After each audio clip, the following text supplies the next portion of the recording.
Aloha. My name is Wayne Layagan. I am the MEP Program Manager at HTDC Innovate Hawaii. Thank you again for watching these videos. We created these videos to help Hawaii-based manufacturers understand and address supply chain issues. Through these videos, we want local manufacturers to address supply chain issues and succeed in the market and beyond. In addition to these videos, Innovate Hawaii provides services and resources to help local manufacturers grow and succeed. Some of these services include training and coaching, consulting, collaborative programs, as well as grant programs. To find more information about Innovate Hawaii and the services we offer, you can go to htdc.org/Innovate Hawaii. Welcome to the second education module on workforce development. This video will focus on mitigating risks surrounding your workforce. As we discussed in our first video, there are numerous hurdles standing in the way of Hawaiian manufacturers looking to secure a reliable and skilled workforce. Among these external risks are low population, challenging work environment, lack of interest in trades, and a high rate of turnover. In this education module, we're going to look at why manufacturers should be aware of both external and internal risk factors and how they can put a plan in place to mitigate their impacts. Let's first look at the external risk factors mentioned earlier. Hawaii's low population makes it challenging to find quality skilled labor, and as a result, it has created an extremely competitive landscape for recruiting and securing talent. Pair that with a perceived challenging work environment and an overall lack of an interest in the trades, and it's easy to see why labor is a tough issue for manufacturers. In addition to these external risk factors, it is just as important to be aware of internal risks that could impact the culture of your employees. A survey by Mercer Marsh found that when it comes to people, there are 5 potential areas of risk to be aware of. 1. Environmental and social. Focus on environmental and social risks has grown significantly in supply chains over the last several years. This could mean anything from climate change to diversity, equity, and inclusion to social unrest. The greater public now has vested interest into how your labor is treated and the adverse environmental impacts manufacturing may have on the planet. For example, any perceived labor issues within your workforce could tarnish your reputation locally and impact your ability to recruit labor and even sell products. Being aware of these risks and monitoring the environmental and social culture within your organization is more important than ever. 2. Talent practices. Talent practices or management are how employers recruit and develop their workforce. The risks associated with these practices are mostly related to culture, and you should consider how your recruitment and retention strategy affects your workforce. Are you attracting reliable hard workers, or do you see constant turnover? It is important to evaluate how the two are related and the risks associated with poor talent management practices. 3. Health and safety. Work-related illness and injury are a big issue in manufacturing, where employee safety is always a top priority. Implementing a health and safety plan is vital in mitigating these types of risks. 4. Financial. Investing in people, equipment, technology, or other business services always comes with some level of risk.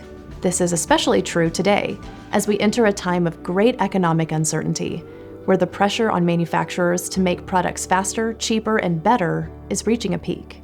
5. Technological advancement. There are many different risks associated with technology. Chief among them are cybersecurity threats to the business, data privacy, and skills obsolescence. For example, as manufacturing equipment becomes more technologically advanced, the skill set needed to operate it has changed. The risk lies in whether the investment is worth it if you cannot hire the workforce needed to operate it, or if you push out your current workforce because you weren't prepared to reskill. Balancing risk mitigation with talent recruitment.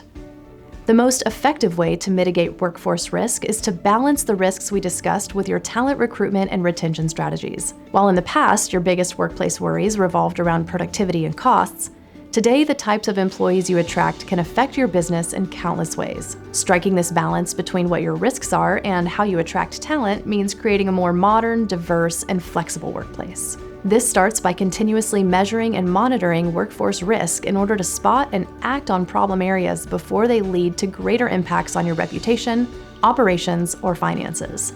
To do this, you must adopt new strategies and management approaches that account for your company's biggest risk factors.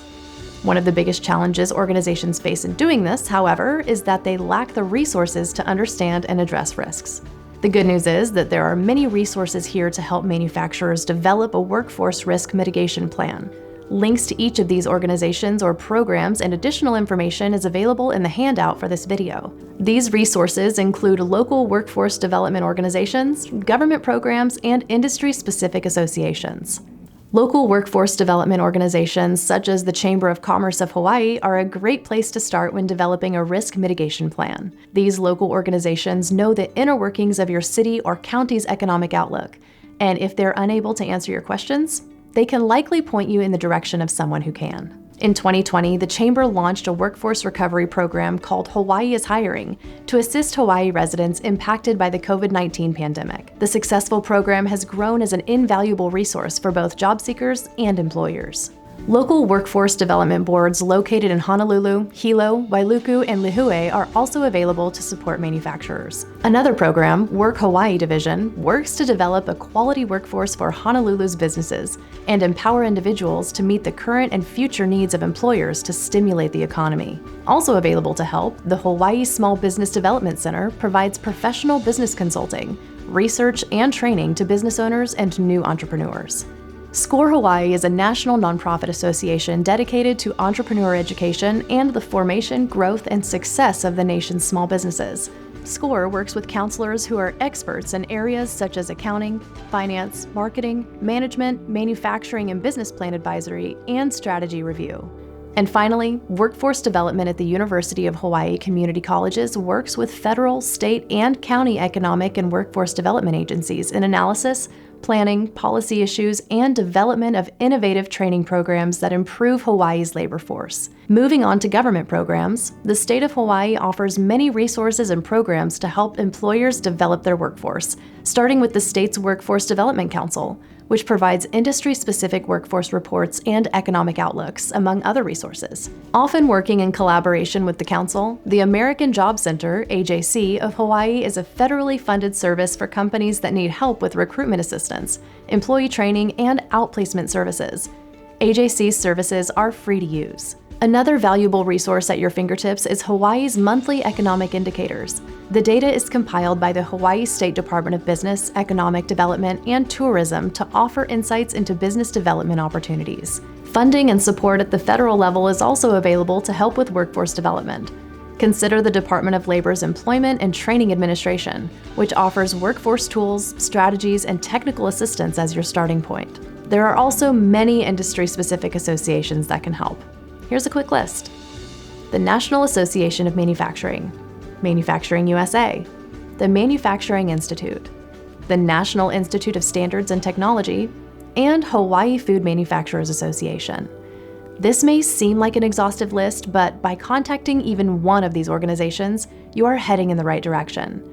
These programs and associations not only can help you secure the workforce you're looking for, but also provide actionable tips to maintain your current workforce.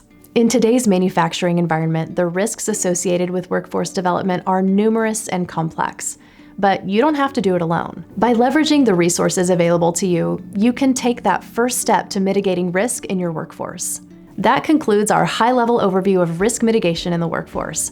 Thanks for joining us on this workforce development module on workforce risk mitigation in partnership with Innovate Hawaii.